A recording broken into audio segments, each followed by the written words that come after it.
Hey guys, in this video, I'll guide you through how to fix Snapchat temporarily disabled. Alright, so let's begin with the video. First, we need to ensure the issue isn't with the Snapchat app itself.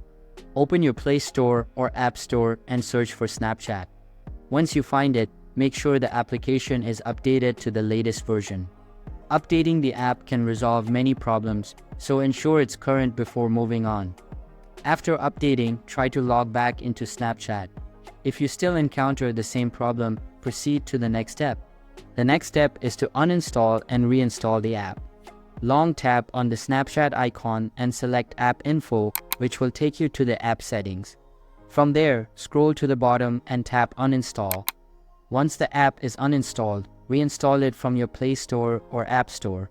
After reinstalling, try logging in again. If the issue persists, we need to try another approach. Open your browser and search for Snapchat support on Google.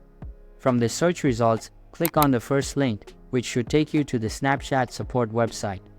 Wait for the website to fully load, then scroll down and tap on the Contact Us button.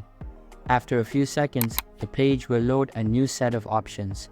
Make sure to select the option that says, "I can't access my account." This is typically the second option on the list. Once selected, scroll down and choose My account is locked, which should be near the top of the list. From there, look for a highlighted text link. Tap on this link to proceed. On the next screen, you will see an option to unlock my account. If your Snapchat account is not locked, you won't have access to the My account is locked option. Instead, proceed with the other available steps or support options.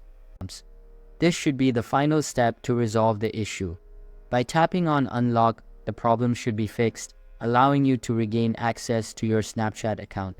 So that's basically how to fix Snapchat temporarily disabled. So that's all for this video. If you find it helpful, consider subscribing and giving this big thumbs up. And I'll catch you in the next one. Thanks.